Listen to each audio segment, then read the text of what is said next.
Welcome back to 4 Key Steps to Fund Your Dream. We are on to step 4, okay? And I hope you're as excited as I am to figure out what it is. Okay, I already know because I put the deck together.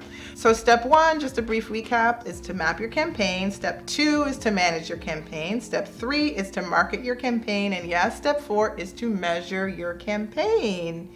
Analyze what's not working and fix it, okay? So measuring your campaign is all about establishing metrics or units of measurements that can help us assess how things are going, if it's going in a positive direction or in a negative direction, okay? And there's all types of different metrics you can come up with for your campaign. If you take my flagship course, Crowdfund Your Dream, we have an entire section donated to measuring your campaign and diving into analytics. Although I wouldn't say like it's a typical complete data analytics course, because I'm sure many of you may not be that interested in diving that deep. But I think if you come up with a couple of metrics for your campaign that you can look at real time as it's going on, then you really have a level up on improving so that you're overall successful on your campaign. So the first one that I want you to think about is Google Analytics. This is the most widely used web analytics tool to tell you how well your website is doing in the interweb, right? It tells you about your website traffic, what sources of traffic, where people are coming in from, how many people are staying on your site or just immediately leaving, genders, what their interests are, where they live, the languages they speak, the devices they're coming to your site, whether it's on their laptop or on their phone, and it can even tell you if they're coming from an iPhone or an Android.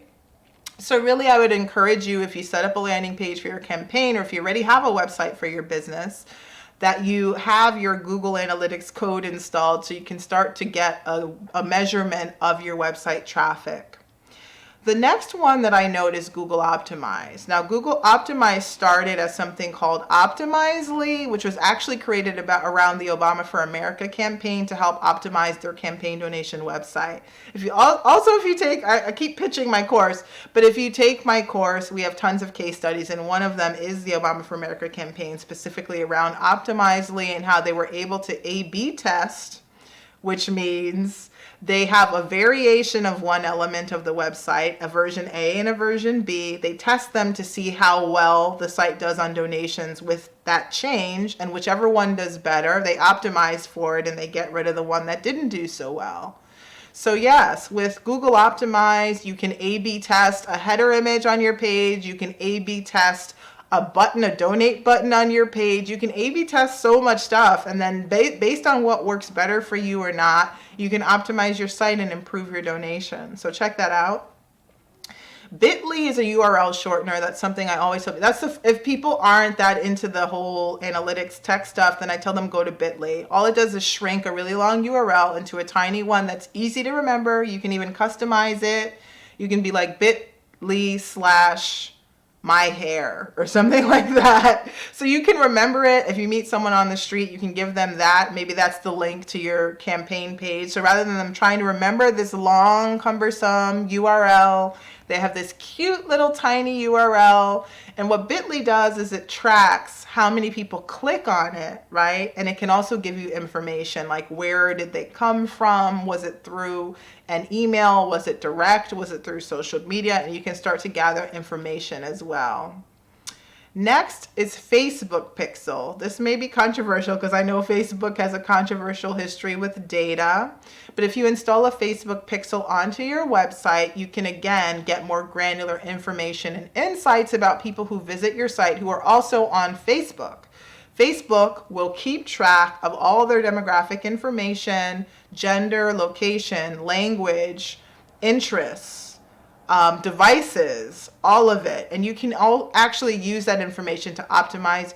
Typically, it can help you optimize your marketing, the content that you're using to draw people to your campaign. If you have a better idea of who's interested in what you're working on, whether it's a project or business, you can start including more of that content that kind of starts drawing them in because they kind of feel subtly drawn to you, right? Because it feels like you're reading their minds. Yeah.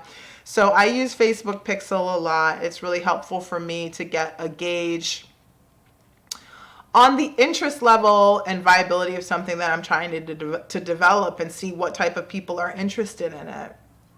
Okay, social media analytics. Yes, your Twitter, your Facebook, your Instagram, they all have something called analytics or insights, which can tell you how well your posts are doing. I can go into my Twitter analytics and see how well my tweet is doing. It'll tell me what the reach of the tweet was in terms of impressions. It'll tell me how many people looked at it. It'll tell me how many people clicked on it. It'll tell me if I got any new followers based upon it. So yes, you definitely want to look at the social media analytics and see how well it's doing, and you can use that to help guide your campaign. You can also figure out which platform works better for you. Are you having far more engagement on your Facebook posts than you have on your Twitter? Do you have a larger audience on your Facebook? So you can start sort of like figuring out where to apportion your energies as you're running your campaign. And lastly, I talk about Facebook Ads Manager. This is for those brave souls that decide they want to run social ads. Again, do that before you launch your campaign, not in the middle of a campaign that's not working. But Facebook Ads Manager will help you measure the click-through rate. It'll measure if you have any video ads. It'll tell you how much time people are watching it. I mean, it gets very granular. It tells you all the information you would ever want to know about everyone who's looking at your ads, right? And again, anything else you think of, right? I like to say that even if you're not so deep into the data, that the best course of action is to run your first campaign, even if you don't know what's going to happen, and then kind of take stock when it's over and figure out for yourself what you think worked better, or what what was better, what was worse, and how you can do it differently. Just thinking through your own process is a form of analysis, right? Sorry, this is all happening real time. There's been motorcycles going on outside all day and sirens and the rest of it.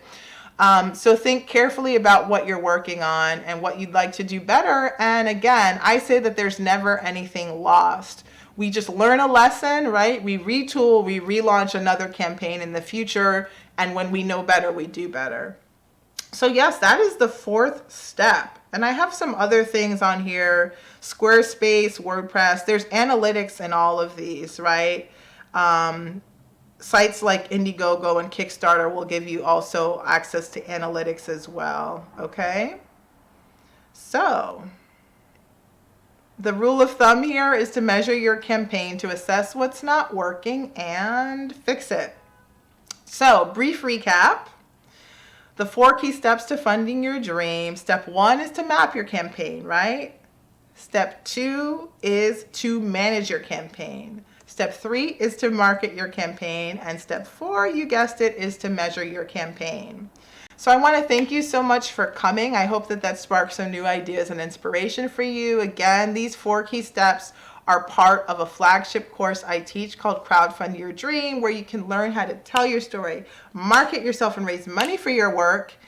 But if the flagship course seems like a lot to get into right now and you want to kind of wet your beak a little bit, I have a series of tiny courses that I offer. So if you visit my website, crowdfunddream.com, for the price of $34, you can learn how to launch your dream in 5 days, okay? There's a couple of extra tiny courses on top of Launch Your Dream that can help you kind of take that launch to the next level. So when you're checking out, click on those buttons, increase your order, learn a little bit more, and you can kind of test out some of the ideas and concepts I've been talking about today. See if you like my style, and then maybe you decide you want to take my flagship course later on. Again, hit me in those comments. Let me know what you're thinking about. What have you been trying to fund? What do you want your 2021 to look like? I'm here to support. Check me out at my website. Check me out in my courses. Hit me up on Instagram at Equestian, and I look forward to seeing what you bring into the world. If I'm the first person to tell you today, you and your story and your work have value the world desperately needs to see and experience. So it is my pleasure that you spent these few moments with me. I'm definitely, I'm a little Maya Angelou about things. If you take my course, you're going to see. But I really do believe that in these times that we're in, these crazy, crazy times, that artists and entrepreneurs are really a part of imagining a richer, brighter future for all of us. I really just want to encourage you to fund that dream, to launch that dream, to get out there and show the world what you're made of. And I'm here to support any way that I can. Again, my name is Equestrian. Thank you so much for joining me for these few short videos. Hit me up, and I look forward to hearing more about your dream. All right, that's it for now. Ciao.